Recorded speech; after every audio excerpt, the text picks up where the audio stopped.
Hey guys, welcome or welcome back. Tisha here, back with the final reading for 50 Years in Polygamy. And I cannot believe that we are about to be finished with this book. I'm actually a little sad because I've read a few books up here by now. Some of you, this is the first time you're hearing me. Others of you, you've been here to hear other books. And I feel like this is one of my favorites, surprisingly. So Lisa, thank you again for recommending this book. I think a lot of us enjoyed this one, especially after, the last one that we read. I feel like this was a pleasant surprise. But let me stop rambling. Go ahead and hit that like button and let's go. So, chapter 48, Enough is Enough. July through August 2002. Though there was little evidence Mark and I would be able to work things out, I clung on to the single strand of hope as if my very life depended on it. But even with coaxing and pleading, he could no longer convince me Norma wasn't leading and behind his every word and action. I was elated when I was filling out health insurance forms and realized my two youngest children and Mark could be covered as well. Along with my teaching job came health security. One my many children and I had hardly ever known. No, Mark said, you know I've already got good enough coverage under Diane's insurance, and she is generous enough under the circumstances to keep it that way. I can't go off her insurance without her wanting to know why. Let him stay on her insurance. Let her stay on that insurance. Save yourself some money and just pay for your kids. Of course, she is happy with it like this, I told him. Norma says she will do anything plausible, hoping when I'm completely out of the picture, you'll return to her and live happily ever after. Nearly once a month, you promised me, after one of our knockdown, drag-out fights, you desperately want our love and marriage. You tell me there's no reason we can't work things out if I'll be patient with you in letting Diane down easily, the right way. It's been nearly a year since you said you divorced her, and you've been working so hard to let her down easy. It's been 8 months since you asked me to come back to you. Still, I have absolutely nothing to go on. Now is your chance to be honest with me, to do just one thing to show me you are serious about you and me, more than just a bunch of words and promises you have kept. Diane doesn't have to know if you don't want her to. You and Norma have that down pat. Or you can be honest with her, which I'd prefer. You can explain Sophia's insurance coverage will be better, so you're going to give it a try. Interesting that she's calling herself Sophia to him. Come on, Mark. After all, you can be insured with me, your divorced, still legal wife, or with your divorced common law wife. You'll have to let me know while the district has open enrollment. I think we only have 1 month. I'll find out and let you know for sure. Mark said he'd think it over. He said he didn't see why it couldn't work. I was very excited, but had my reservations. Of course, he'd mull it over with his best friend, Norma. Even so, I got my hopes up. I wanted us to be together like he said we would be. I asked him for a favor because it was the only solid, tangible move on his part that would prove any loyalty to me. I had one teacher's meeting after another. In all the years I raised my 7 children, I was intimidated by most of their teachers. It was always my intention to thank them for all their hard work and for their abilities to teach a million different personalities. I thought I knew being a teacher involved way more than educating students, but I found actually making that happen was a completely different world. There was no end in sight trying to acquire materials, make what I couldn't afford, set up my classroom, label books, desks, scissors, play equipment, decide routines, lessons, transitions, make charts, copies, bulletin boards, plan lessons. Indeed, I had no idea what teachers had to go through. This is very true.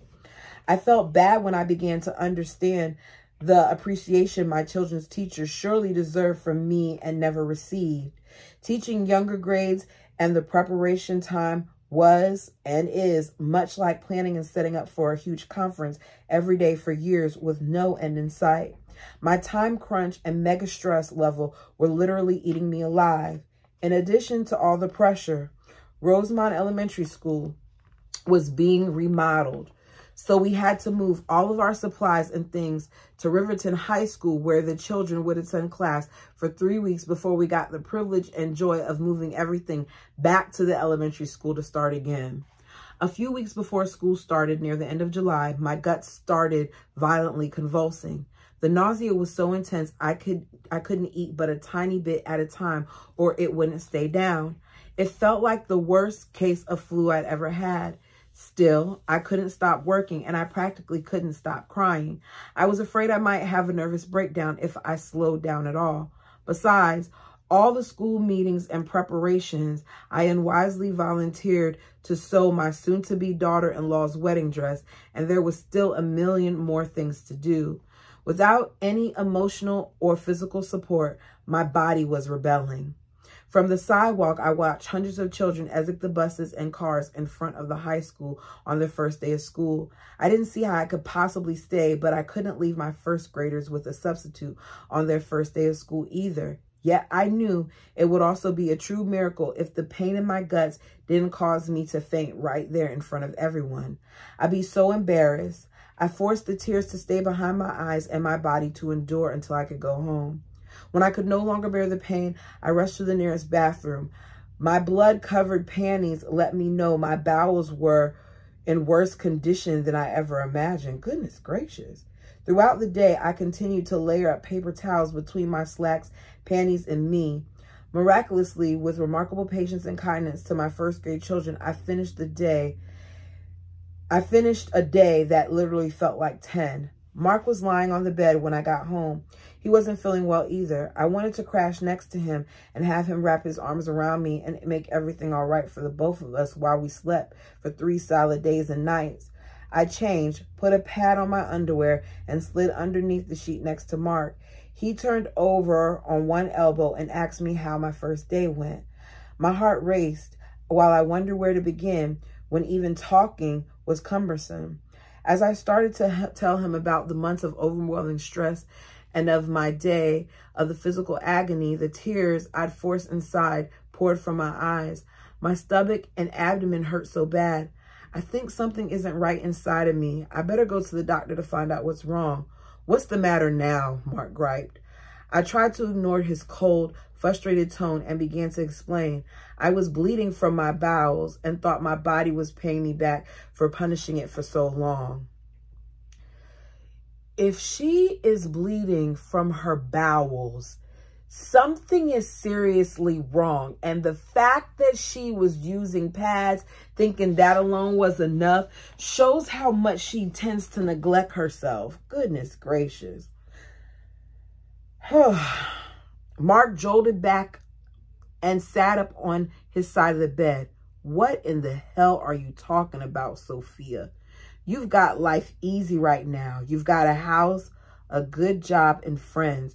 You've got about every effing thing you'd ever wish for. And now you're really being and complaining? Y'all know what those words are. What in the hell is this about? What didn't I do now? He stood up, leaned his torso over me, and shouted some more. He's part of the reason why you're probably going through what you're going through. You know what, Sophia? You're just throwing another pouting tantrum to get your own way. See, you know the type of person I am? Because I would have took my pants down and showed him. I would have. You don't want to believe me? Let me show you. And then I would have walked off and went to the hospital. You know what, Sophia? You're just throwing another pouting tantrum to get your own way. This is about the insurance, huh? I didn't get back to you, so now you're throwing yourself a pity party. Norma warned me if you didn't get your way, you pout and sulk about it. Well, I'm effing tired of placating you and giving in to your demands and your shit. Mark stormed out of our bedroom. I found my way through blinding tears to the door. Behind the steering wheel, I sat and sobbed a billion more tears when I couldn't breathe and see again. When I could breathe and see again, I drove myself to the Sandy City Instacare. You see what I'm saying? In our entire marriage, it had never been so clear. Mark and I were a lost cause. The man on my bed next to me, the man who was raging at me, certainly wasn't the man who claimed to love, adore, and honor me, nor was he the man who kept saying he wanted us to live happily ever after. He wasn't the man I'd fallen so deeply in love with nearly 12 years previously, and he certainly wasn't the man I honeymooned with a few years later. That man no longer existed. The doctor wanted me to go right to the hospital. He said there was way too much blood for this to be a minor situation. I assured him, aside from the pain, most of my uncontrollable tears were emotional trauma. That's the reason you need to get some bed rest, he said. Get away from home and life stress for a while. Go to the hospital. They'll do the appropriate tests and make you have a peace and quiet a few days. There's no way I can take time now, I told him. I've got 2 more days of teaching. Then I could take a break over the weekend. The doctor grudgingly handed me a few prescriptions to fill, along with orders for bed rest and a colonoscopy. Then he warned, you really should check yourself into the hospital. I'm really worried about you. I still couldn't understand or justify Mark's violent and atrocious conduct. His cruelty cut me to the core. In my codeine stupor, I sobbed and worried. How could I make it through 2 more days of teaching before the weekend? At least I have some pain medication. I can't possibly take time to rest. I have a million things to get done. Will my new insurance cover all the doctor bills and tests? Where is Lyle? I wish he could come and take me away for a while. He might if I called him, if he doesn't have someone else in his life by now. Why didn't I listen to him in the first place? As usual, there was no communication between Mark and me, only avoidance and sorrow. Why, I wondered, couldn't he see what was going on in his mind? Treating me with such hostility should bring him to his senses, but Norma had changed his mind again. He believed and tooted, you have to let Sophia go so she can spread her butterfly wings and fly away. If she returns to you, she will truly be yours. If not, she was never yours in the first place. What happened to her previous assertion? Mark and I were twin rays and belonged together forever. By then, it was obvious. Norma's proclaimed friendship from God was the catalyst of his pushing Diane and me out of the nest and replacing us with her. With all of Norma's manipulation going on, Mark must have felt the need to literally shove me out of his life off a virtual cliff and hope my butterfly wings would carry me away before I crashed in despair. You know, don't you, Kristen? You know the real meaning of insanity, I heard my soul say to me. Do I have to spell it out for you? Yes, I do know, I said. I just don't understand how Mark can treat me so horribly and not see what's going on. What did I ever do to deserve this kind of treatment? You don't, Kristen. That's just it. You don't deserve any of this, my soul maintained. Can't you see what you are doing? You are begging and fighting for a non-existent cause, for your children, for your prosperity, and for your dreams that aren't meant to be. You are right, I conceded. I said firmly to my soul, I've done everything I can possibly do to make this marriage work. I kept every promise I made to him before I came home from Cedar City last December. I've trusted in him and his godforsaken promises way beyond reason. I'd gone back to him at least 7 times after his insidious behaviors towards me.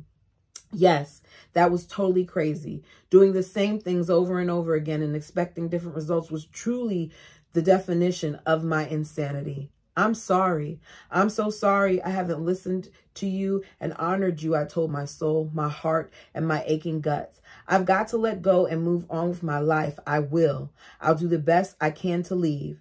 From the previous December to August, my runaway train had taken off many times. When things were tough, it beckoned me to jump on board and head for sanity and serenity, somewhere far away from Mark's influence. Sometimes it moved tauntingly slow and sometimes faster, depending on the journey. But at the waiting station, when it was a complete stop, I'd given it my all. The doctor handed me a few pictures of my colon. There were several caved-in pockets full of tiny bright red and white pustules. It was no wonder you've been bleeding so profusely, he said. You have diverticulitis. You'll have diverticulitis forever, Kristen. All we can do is treat the symptoms. Watch what you eat and take your medication. I have a friend who has this, and he had a really, really scary case of it, to the point where he got hospitalized. This is serious, and stress doesn't help. Read this pamphlet. It will tell you what foods to eat and what foods to avoid. Oh, yeah. See, what did I say? And avoid stress. It triggers these little blastolas to act up all over again. Blastolas, I think it's safe. No, I won't have it the rest of my life, I said under my breath. I'll take care of me. I'll move on. I'll be happy and healthy. I know I can heal this too. I took my doctor's advice and began hiking and playing more. A friend and I started taking line dance lessons on Wednesdays and Friday nights at a club in Salt Lake. No matter how busy and crazy life became, I could count on those fun times and exercises and healthy outlets away from stress. Another big stress relief was my son Jake's change of heart. He was going through a divorce and wanted to talk. He said he never did really understand why he was so angry with me. He just was. It meant more than the whole world to have him back in my life again.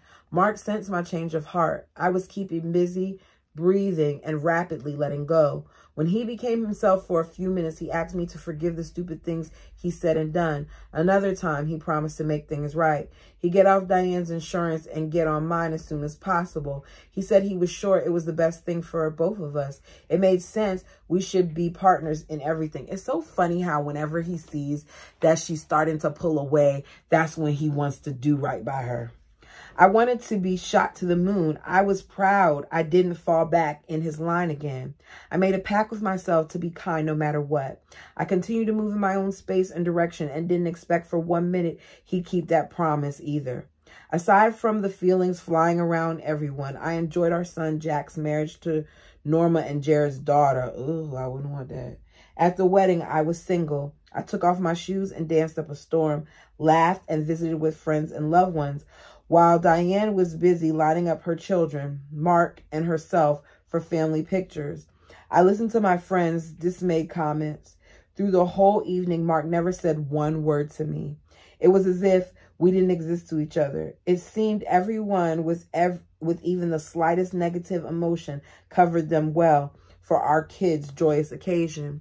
Near the end of August, during a Friday night, he never divorced Diane. He never told her he wanted a divorce. I don't believe it.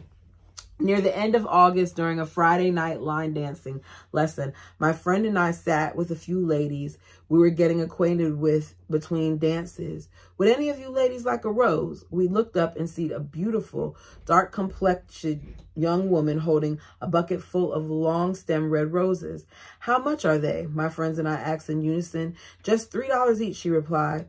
All of us told her no thanks. Here. I'd like to buy 4 of them, a man said as he approached her holding out some cash. While we continued to gab, the young woman pulled out 4 roses and handed one to each of us. That man over there said to tell you.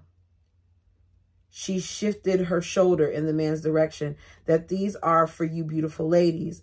We turned around, mouthed a thank you to the man, who was by then sitting across the room, watching us as we made our way back to the dance floor. His wink aimed in my direction made me blush a little, but I ignored him. I had met Tom once before. About 3 weeks earlier, he asked me to dance. Only once, I told him. I'm married, and we girls have a rule of thumb. If you don't want anything going on, you won't dance more than once with the same man. He and I visited a little while as I fumbled around a 2-step I barely know how to do. On the way back to my table, Sam told me to let him know if I were to ever be single. Even before Mark's attack about the rose sitting on my windowsill, I wondered why he even came to our house anymore. All it did was stir up things inside of us until both of us felt like we might gag. He looked at me like a puppy begging to be loved. I wouldn't talk to Mark about anything. I knew it wouldn't do any good. Enough is enough, I reminded myself every time I wanted him to understand how he messed us up, how he should fix things and love me more than Diane's feelings and Norma's friendship from God. ever conditioned to live with heartache and ill treatment, my ego would implore, for hell's sake, Kristen, you have 7 kids together and a bunch of beautiful grandchildren. You two practically grew up together and have been through the pits of hell in the realms of heaven with each other. With all the insanity, a tiny thread of unraveling umbilical cord still remained. I really want her to get away from him because I didn't like him from the time he yoked her up and put her in the car and took her home. I looked in the rearview mirror at the lines left on my face by the past few years. Why in the world did I tell Tom after dance lessons I'd meet him for dinner? This is really stupid. I blotted my tears with a tissue. Can I really go home with him just to once and for all sever the cord binding me to Mark? What a mistake that would be. How sleazy I would feel. And what if Mark did decide to make everything right? Girl, why are you still thinking about that? My word, Kristen, you are thinking crazy thoughts again. You sure are. My head shouted. You know things won't change. Just sleep with the guy. I ain't saying to do all that, Kristen. Then you won't ever be able to go back for more crap from Mark. My cell phone rang. It was Mark's number. My heart began to leap out of my chest. Can we talk right now? He asked in his deep, calm voice. I'm in West Valley at the mall, I told him. What do you want to talk about? Will you come home right now? I need to talk to you. Okay, I'll be there in half an hour. Elation filled my mind when I called Tom to cancel my dinner date with him. Girl, please.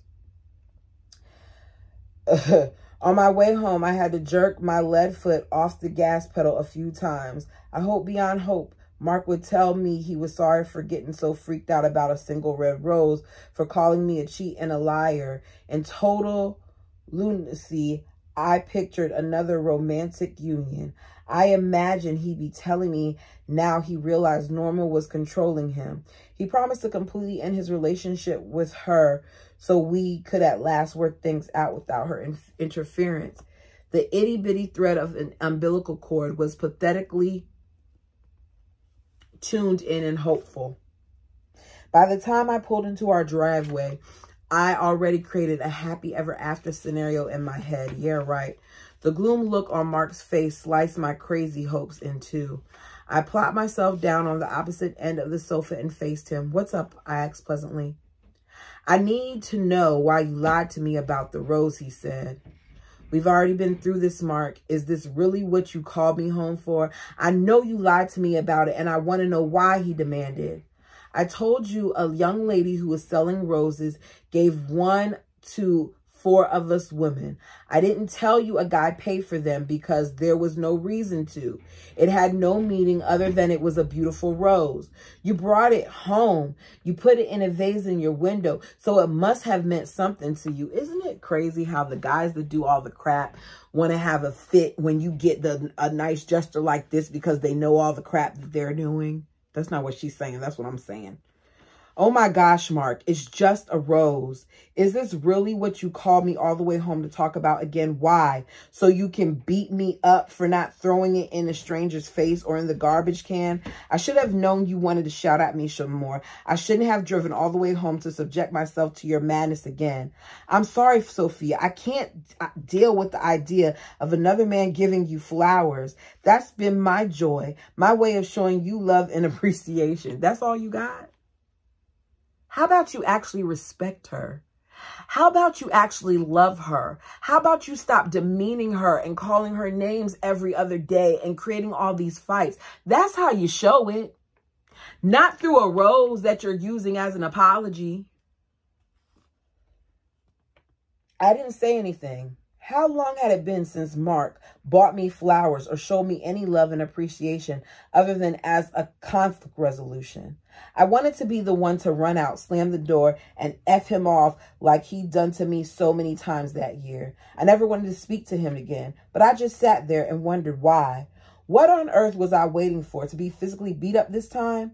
Mark moved across the couch closer to me and started his apologies yet again for not being there for me, for yelling so much, for saying such terrible things he never meant at all. Norma told me not to ever yell at you again, he said.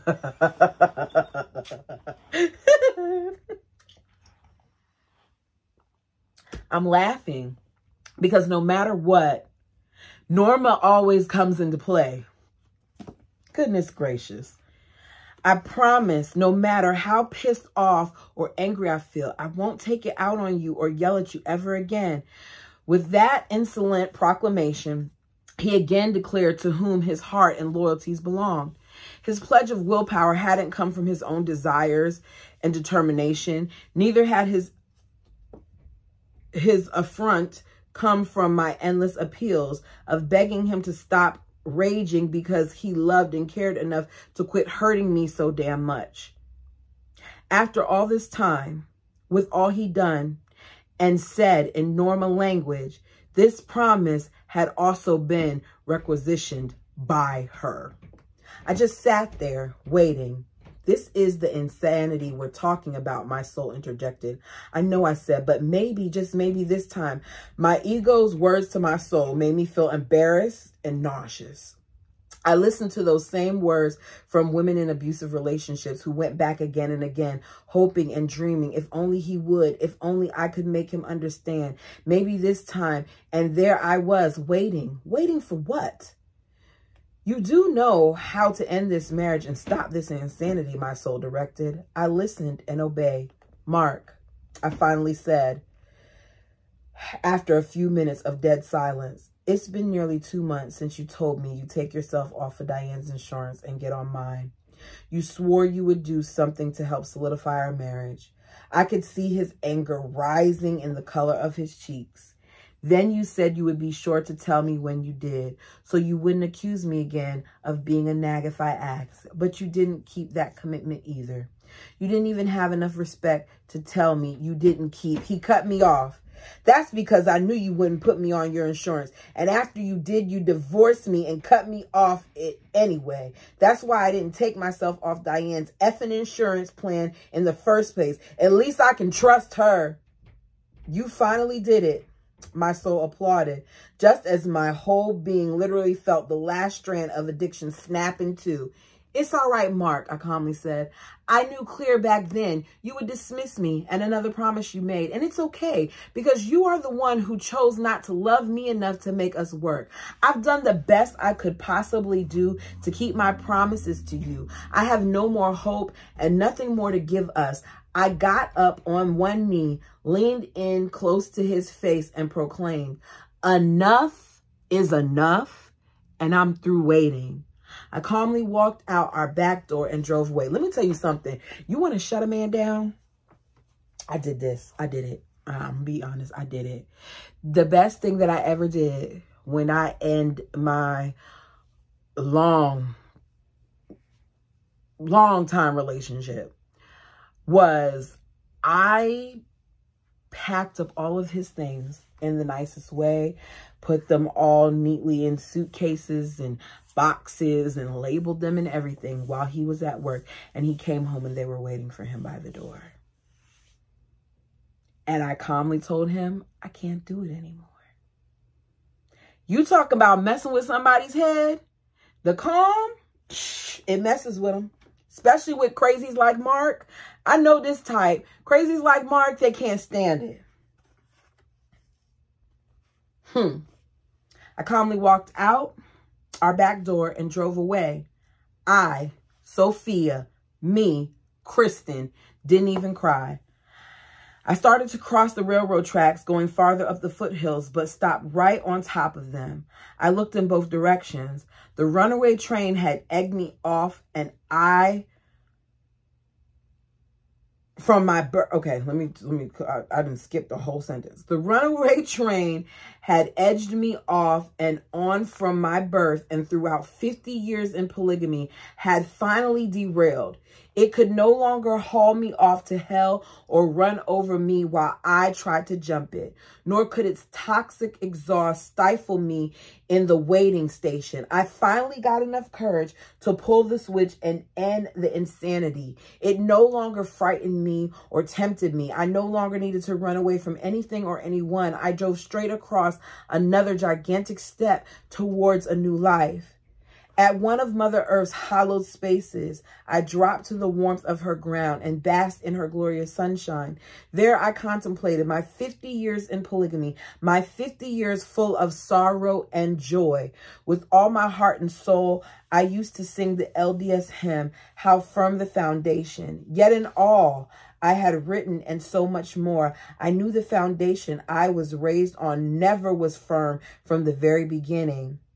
It started with too many cracks and flaws. With each newly discovered truth, the few fragmented and remaining pieces were also turning into dust. I thought of the many women who confided their torments while living polygamy, women young and old who still believe and live that lifestyle because they have to, otherwise they surely wouldn't. There are far too many so-called happy women who've been abandoned in more ways than one, living in loneliness, poverty, seclusion, fear, and torment.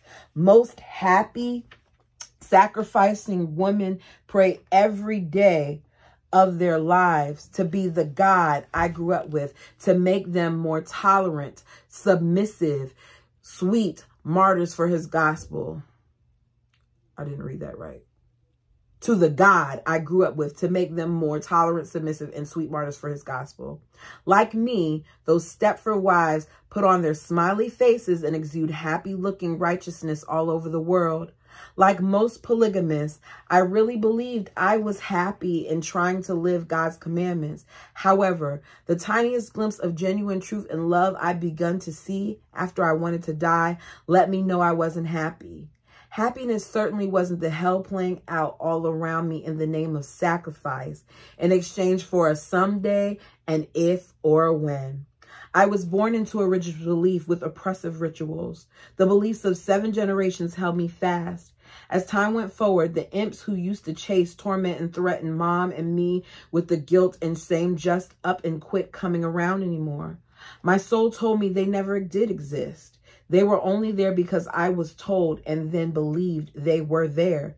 They were created by a religion that dominates and buries souls with fear, threats of demise, and bribes of eternity. In truth, my deep, dark depressions were there to get my attention because I was too busy wallowing in the upbringing of my ego to honor my soul, who was screaming, "Wake up, Kristen, Sophia girl, and all your other beautiful women out there who believe you have to live that delusional, crazy-making male ego devised scheme." We were told to ignore our soul's whisperings, our heartaches, moods, and warnings. We were told those promptings were evil. We should fast and pray those feelings away. We were to pray more for love, understanding, and the courage to be happy in our blinded bliss.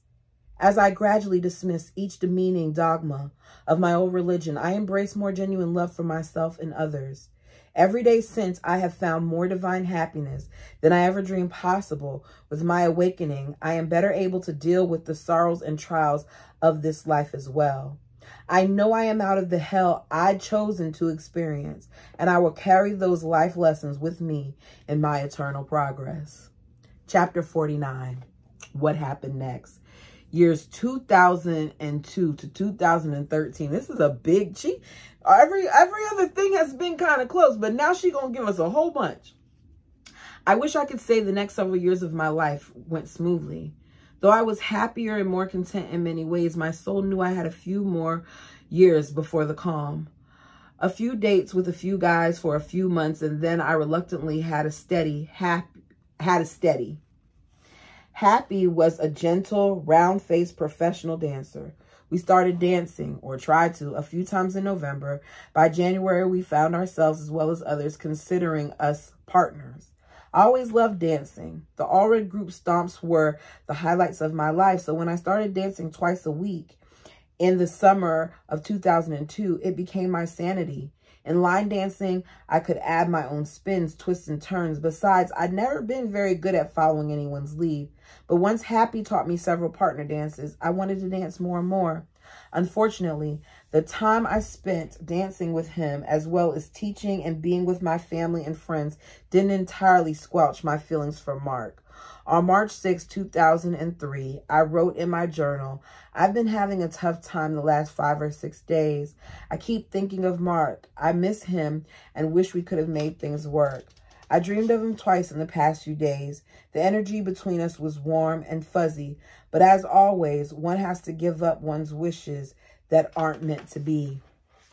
In the spring, I took my own son, Keith, who was nearly 16, and moved into a tiny 2-bedroom apartment in Draper, leaving our big, finally finished house fully occupied with 18-year-old Ann and our oldest son, Jake, his 2 children, and several of our kids' friends. Mark moved back in as well.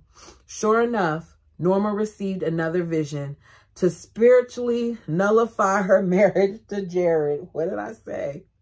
According to him, her spirit guide told her she'd been married to her teacher long enough. Now it was her turn to be his teacher. In Jared's eyes, Norma was a true saint and goddess because he's so dumb.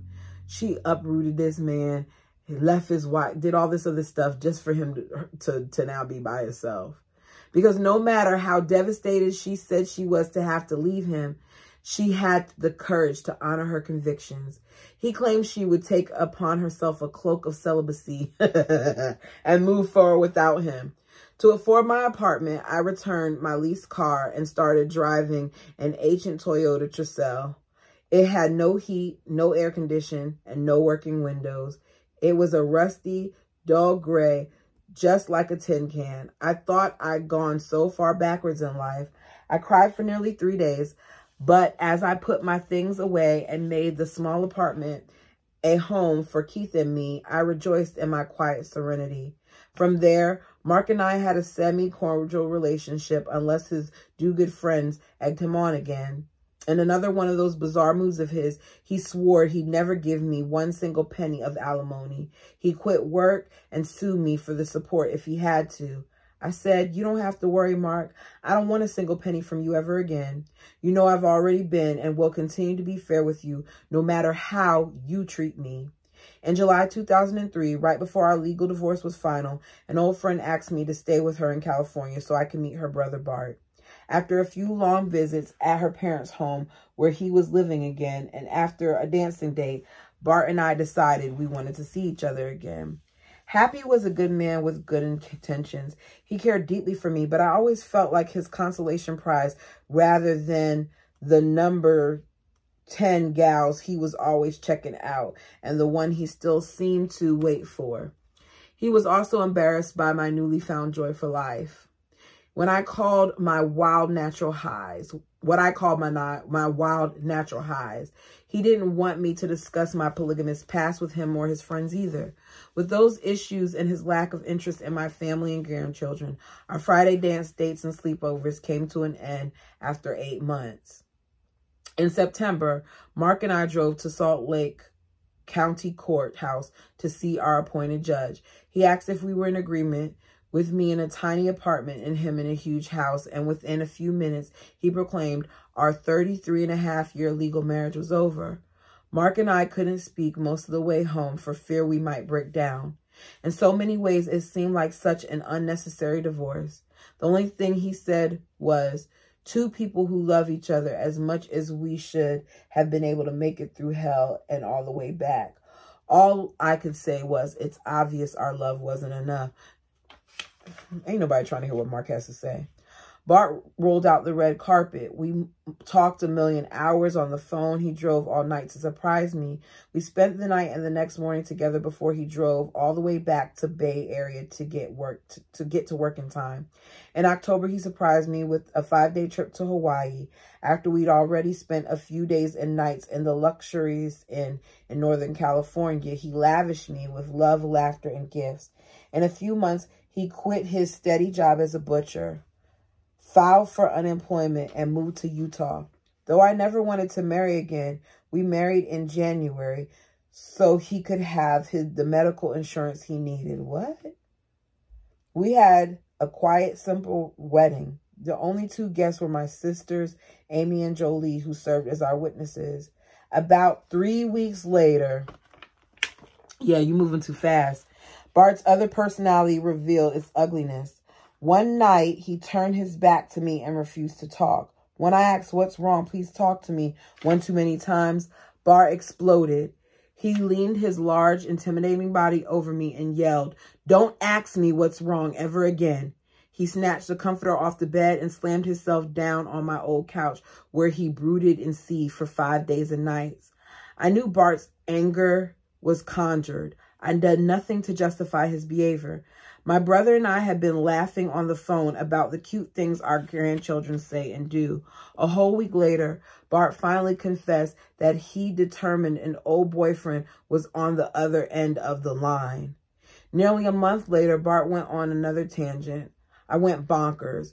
My anger wasn't directed at him as much as it was at me.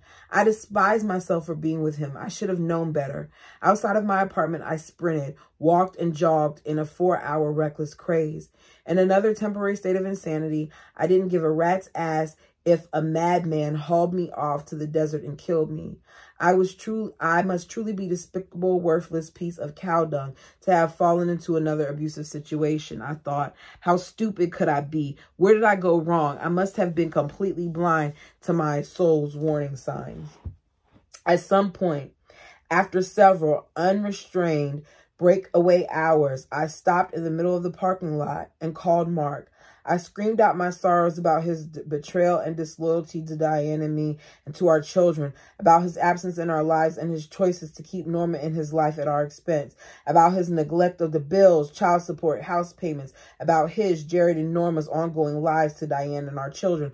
All of my purging gave me the strength to turn around and face life, and I didn't hear Mark say one word. My legs could barely move. I had no idea why I married Bart. The only assurance I had from my soul that day on my humble 4-hour journey back was my relationship with him was also part of my soul's plan of progression. It was meant to be. I knew my marriage wouldn't last long, but I was to give it my very best, and I know it exactly when I was through. Those were the first of Bart's relentless bipolar behaviors. While in his manic highs, he treated me and others well. In his once a month or more depressive lows, he conjure up something I'd supposedly done or not done, and then spend the next 4 to 7 days treating me like refuse. Sure enough, as more time passed, I was slowly but surely taking back my power. Bart delighted in his irrational outbursts and long bouts of passive-aggressive cruelty, the ones he used to make me cry or fight with him. He was so miserable that he insisted I should be also.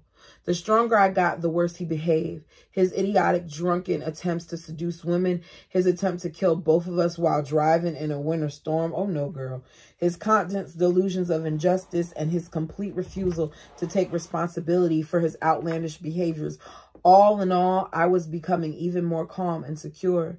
His self-destructive modes could no longer bring me down, and he couldn't manipulate me into joining his battlefield.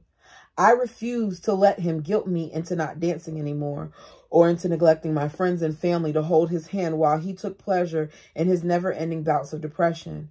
From the beginning to the end, I separated myself from Bart at least 6 times in August 2006. 2.5 years after we were married, I moved away from him for the last time. Girl. This is why you got to make sure that you have done the work before you get into another situation, especially when she was with Mark as long as she was, because the littlest sign of relief, she saw it as something it wasn't. In the evenings after teaching school all day or on weekends, I'd hang out with friends and family until I wanted or needed to go home. In my small office bedroom space at the other end of the house, I'd write, read, plan lessons, and create. The powerful energy in my mind, the powerful energy in my quiet cave was exhilarating. My mind and soul were reconciling. My need to be heard, believed, right, adored, and to help or fix him or others was coming to a close. The war within me was ending. Once again, I was honoring and loving Kristen. Tranquility began to replace the tornadoes in my life, and self-respect started to fill the empty places in my heart. I'd been teaching for 2 years at Rosemont Elementary and still wasn't sure of our lunch cooks' names. A few months after school started again, a loud voice, my soul, clearly told me I needed to get to know Jody this year. In the early morning, I started taking time to have coffee and visit with her team in the kitchen before I went to my classroom. In January 2007, she said she would like me to meet her dad. I stretched my arms straight out in front of me, crossed my 2 index fingers with an X, and explained, "No way. I don't ever want or need another man back in my life, but thank you anyway." Jody wouldn't take no for an answer. For 5 months, she tried to persuade me. I later learned she was working on her dad as well. "All I'm asking for you to do is have coffee together," she said to me. "You don't have to get married." One night, my soul admittedly told me twice, "You need to meet this man." One morning, when her dad called her, Jody asked him to deliver her Mother's Day card to her at school at the same time she knew I'd be there. When I stepped into the kitchen, I watched and waited. Soon, Jody interrupted her father to introduce us. Leroy gently shook my hand and smiled and said, "Nice to meet you," and then went right back to his conversation with his daughter. I witnessed his uncensored verbal, what? I can't say this, y'all. Verborosity? Verbosity, about a frustrating family situation back in Illinois where he'd just been. All of us gabbed some more about life and such, and then I excused myself and went to work. Leroy's long gray beard and mustache covered all of his face, but his deep blue eyes and bald forehead, other than his beard and his mustache reminding me a little too much of my ex-husband's, I felt comfortable around him, especially with his complete lack of trying to impress me. At lunchtime, Jody asked if her dad could call me. Sure, I told her. I will have coffee with him after my divorce is final. He seems like a down-to-earth, genuine man. Near the end of May, Bart's contract as a bus driver for Jordan School District finally ended. He piled most of his things in his car and drove back to California, never to be seen again. I exuberantly rushed home, anticipating the lack of his presence. I opened all the curtains and windows he kept closed. The sun glistened through my crystals, transforming the darkness into a zillion multifaceted rainbows, shimmering across the rooms. I buried the negative energy still hovering around, which soon would be cleared. My new life had already beckoned me thus far. Gratitude permeated my whole being in those awakening moments. I knew what I deemed a totally senseless marriage had in fact been a favorable one. In 2.5 years, I dropped 3 times Bart and Mark's weight in baggage and gained 3 times their weight in wisdom, love, and confidence. The timing in our lives was perfect. The papers were mailed. I'd been a single woman for a whole week before I knew it. Leroy and I talked on the phone for hours on end. More than anything, I appreciated he was his own person. He had a life without me. He didn't need or want me to quit living my life to keep him company or to take care of him. He'd been alone for 3.5 years since his wife of 27 years had passed away. Leroy was already a secure, very busy, stable man. It took us nearly 2 full months to get together. We finally went on our first date at Wheeler Farm, where he exhibited his 1981 Firebird at the car show. We talked while we checked out the hundreds of antique beauties. Then he asked me to dinner. A couple weeks later, between our busy lives, we went to a movie and then on another date. Before long, I didn't want to go home or let him go home. I was with the most amazing man on earth. Talk about divine direction in our lives. Once Leroy and I made time for our first date, we became nearly inseparable. Amid our developing non-giddy love, I had both feet planted firmly on the ground. The whole time Bart and I lived in Sandy, the house payments and the utility bills were my responsibility. It turned out he had maxed out several credit cards to pay for the red carpet. He was in debt up to the yin-yang. With my wonderful boys' nephews, their friends, and Leroy's help, we revamped the whole yard and house. And by selling it, I made enough money to pay Bart off, give the boys some for helping, and to carry me through the next year. Jordan School District granted me a year's leave of absence to write my book. Before Leroy, my plans were to rent a 2-bedroom apartment and write. However, he offered me a bedroom in his home in Riverton. I could stay or leave at will. Between our travels, families, and each other, he forever encouraged me to hold still and write. Wow. I procrastinated with one excuse after another. How could I possibly write 50 years of life into one book? Which stories would be the most important and which would have to be left out? I was nearly 2/3 of the way through writing the rough draft of my book by April 2008 when Texas authorities took the children from the FYZ ranch to San Angelo. I was sick at heart and yet full of hope. My sweetheart man bought me a ticket to fly out there to find my 68-year-old sister, Lucinda. Oh my goodness. Our family hadn't heard from her in over 6 years. We didn't know if she was even alive. After he expelled her husband and requisitioned her to Texas to be a house mother to those children he'd stolen from supposed unworthy mothers, in February 2004, her prophet, Warren Jeffs, married her to Alan Woodruff Steed. By November, he reassigned her to Merrill Jessup, his daughter's new husband, and then ex-husband of Carolyn Jessup, author of Escape. I hope she dare talk to me from his influence and while away from the YFZ compound. I never did find Lucinda. In fact, I never saw her again. One evening in 2011, a cousin called me to tell me she passed away.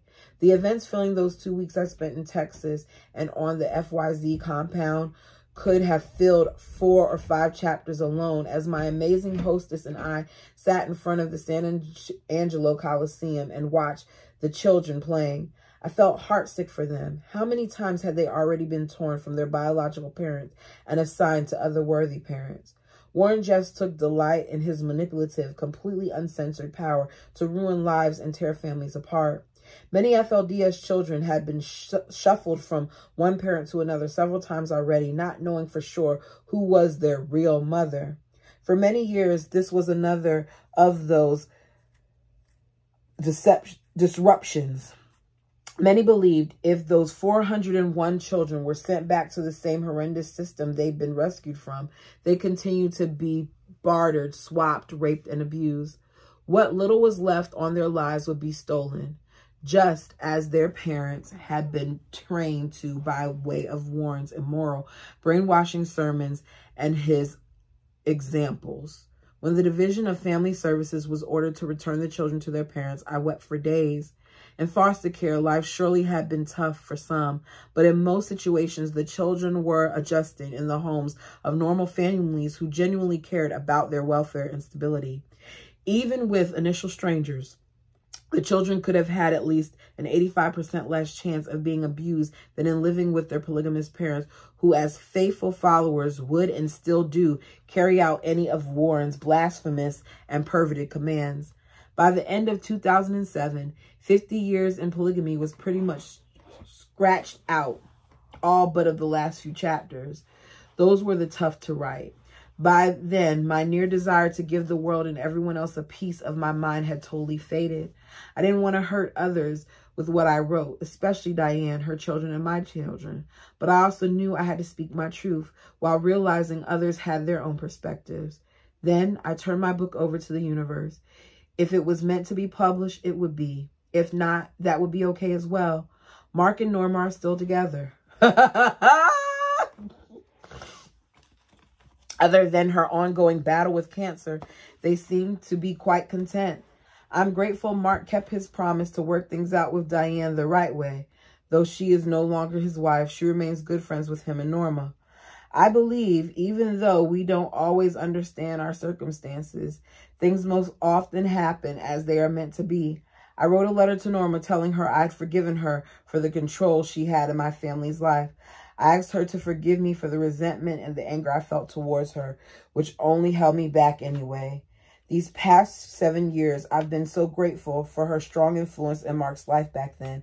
It served to speed up our ending process, giving Leroy and I more years together than we may have already had otherwise. I used to say the year I met Leroy was the happiest year of my life. But the happiest year turned into another one, and then more.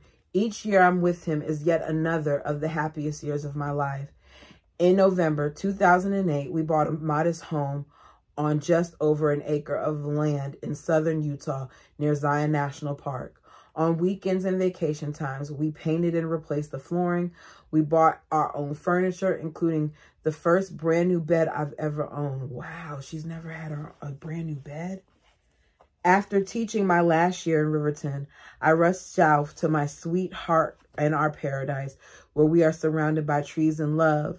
Here I talk to my plants, the wildflowers, the dragonflies, snakes, squirrels, lizards, and cottontail rabbits. I was honored and grateful to be hired by Washington County School District. There were hundreds of applicants and a handful of teaching positions available. In October 2010, when Linda Price, the woman who encouraged me to get my book ready to be published, asked if she could read my book, I felt compelled to rewrite my life stories without my former agenda. When I read what I had written 3 years previous, it seemed like I was reading about another person's life. Between teaching and my family, I spent the next year in our sunroom writing and reading. I'd given up and then pushed forward some more. In May of 2012, I published portions of some of my stories and nearly half of the rest of them. And just over 1 year later, my version of 50 Years in Polygamy is hopefully in thousands of hands across the world, as well as yours. That's the end of the chapters. Okay. Between our glorious and self-imposed busy lives, my husband Leroy and I have read nearly every autobiography and book written about polygamy. We have tremendous admiration for the people who were able to awaken and move forward. Leroy and I continue to volunteer whenever we can to help people who are leaving polygamy and try to repair their lives. I resigned from teaching in May 2012 after 28 plus years in the Allred Group's private school and Head Start and in the public school system. My plan was to speak about my life in polygamy and advocate for those who were leaving. However, while publicizing my first book and speaking with media sources and a variety of audience, as well as with hundreds of individuals, I learned of even more horrific experiences with polygamy. Armed with that information, I began doing more research about polygamy. With my dysfunctional past and the past of hundreds of former polygamists, and within human rights violations against thousands of women and children of polygamy, I became appalled that a few public families are pushing for polygamy to be decriminalized. You know some of that's about the Browns, right? While these families are anomalies, they have us believe they represent normal, average polygamous families, and that there is nothing morally or legally wrong with polygamy. Before long, I found myself as an activist, promoting the extinction of general patriarchal abuse. My book sales became second to the importance of getting these messages out. I resigned as president of the Hope organization so I could have more time. Then I founded the Sound Choices Coalition, a partnership of organizations and individuals uniting in an effort to end human rights violations due to the polygamy and other forms of patriarchal abuse. After a magazine article I wrote about being and having a sister wife, I was invited to be co-producer with RIVR Media. We are working toward a project we hope A&E will debut sometime next year. In hopes the producers of Sister Wives would show the other side of patriarchal polygamy, not just the pro-polygamy attitudes of the Brown family, who belong to the same apostolic united brethren.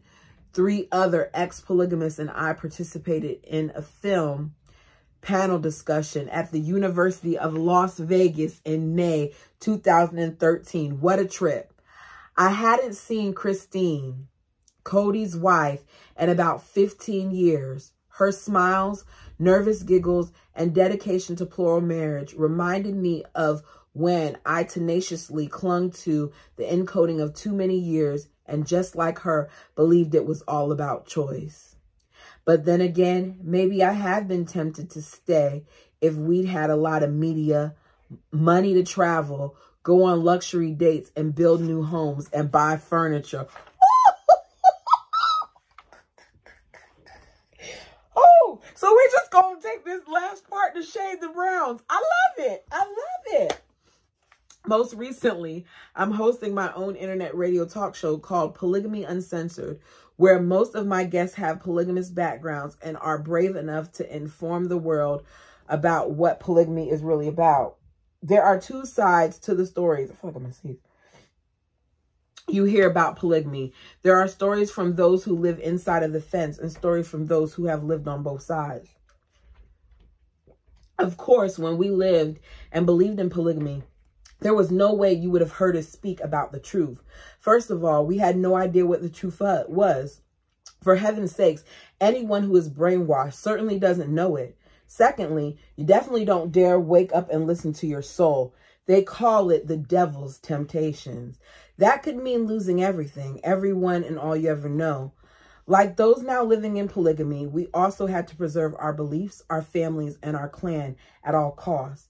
Even if that meant throwing certain children, teens, and wayward people under the bus with lies, cover-ups, and feigned ignorance. More often than not, it meant having to keep our blinders on, deny, justify, and lie to yourself and others so you could endure to the end, as you had been programmed and commanded to do. From ex-polygamous voices, we hear numerous first-hand accounts of abuse, heartache, control, prejudice, suicidal depression, and further explicit information. Members of the AUB clan who are granted the gift of the temple ordinances are required to wear long, old-fashioned garments like my parents wore. They are to not be taken off during sex or for any other reason other than to bathe. Another part of the same ritual, adherents agreed to slit their throats or disembowel themselves if they divulged anything done or said during the long ceremony. What? I've always wondered what in God's name is so darn secretive he'd ordered his children to kill themselves for. Elite women in the AUB group get to attend separate classes where they are taught more special rules and laws. They are told it is wrong to enjoy sex. It is for procreation only, and men are to get it done, don't linger. No wonder many women say they felt raped by their polygamous husbands. In addition to those superb values, a woman who can't become impregnated by her husband has the right to have a brother-in-law to do the deed. If that doesn't take after a few liaisons, she may also ask a council member for his seed. Oh my goodness. There is a constant desire and drive for fundamentalists to draw closer to like-minded people by isolating themselves and their children from the outside world where they believe God will safeguard their righteous little spots on earth while he destroys the rest of us. Many children of polygamy live in constant fear of the never-ending doomsday prophecies they hear, of the earth being destroyed, and of God killing their wicked mothers, sisters, and brothers who have apostates. Most fundamentalist attitudes and beliefs are still racist and bigoted when it comes to blacks and same-sex partnerships, yet many use the plight of these groups to promote their own so-called religious freedom. More simple directives are not to have dogs in the house. They can bring an evil spirit into the home. Women are still being told not to cut or color their hair, pierce their ears, or wear earrings and makeup. Such activities are deemed as sources of pride and vanity, and they must be expelled. The Pennsdale, Montana Township is also a monopoly unto itself. It's run by AUB adherents to fundamental Mormonism, polygamy, and the rule of God's laws supersede the laws of the land. Several ex-members of that group have confided, as in Adam's case, that innumerable crimes and abuses have been and are concealed or ignored to protect devout followers and their families. I try very hard not to be known as an anti-polygamist. I can honestly say I'm not. Many of the people I personally know who are still in are precious, misguided, dear hearts. Since I have experienced their inner workings of polygamy, I'm familiar with the spiritual blackmail that is utilized to control and to create the miserable happiness that accompanies the righteous endeavors of those who really believe. Sadly, I also recognize the fear and resentment toward those of us who have left and dare speak out, which is one of the reasons why she was so kind to Christine, despite how mean Christine was to her. As we are considered the devil's advocates and the sons and daughters of perdition. This past year, I've done a great deal of research on the supposed pros of polygamy, as well as the cons. Hundreds of thousands of people admire Canada, one of the most liberal countries in the world, for not just adding polygamous marriages into the freedoms granted to same-sex partners, and for taking on the huge responsibility of extensive research about polygamy across the world. After the Supreme Court in British Columbia listened to the testimonies for and against polygamy, they realized polygamy doesn't begin to correlate with sexual freedom in same-sex marriage. After exhaustive investigations by the court, Chief Justice stated, based on the most comprehensive judicial record on the subject ever produced, I have concluded that the Attorney General and their allied interstate persons have demonstrated a very strong bias for a reasoned apprehension of harm to many in our society inherent in the practice of polygamy, as I have defined it in these reasons. And she gives the website. According to Merriam-Webster, the word patriarchy means a social organization marked by the supremacy of the father in the clan or family, the legal dependence of the wives and children, and the reckoning of descent and inheritance in the male line, broadly controlled by men of disproportionately large share of power. With Webster's definition of patriarchy, you can realize polygamy in itself is a human rights violation. How can polygamy be based on equality when it's completely patriarchal? True. Polygamous parents teach their children it isn't the gospel of plural marriage that's wrong or evil. It's evil people who make it look wrong. Yet in simple terms, polygamy is a human rights violation. It is demeaning and suppressive. It demands that women sacrifice, ignore, and bury their desires, feelings, jealousy, and heartaches, and submit to their husbands, who will determine if they're worthy enough to help populate his world. Isn't that what Cody did to Mary? 1 minute she was okay to populate by assistance, and another he didn't want to. It requires women to produce numerous children, whether they or their husbands have the capacity to adequately provide for those children emotional, physical, and spiritual needs. In short, to allow a decriminalization of polygamy is to justify psychological torture and modern-day slavery. Imagine all the people living in total peace. It's easy if you try. Impart enough love to surrender equality forever under the sky. She's saying a lot here in this little piece.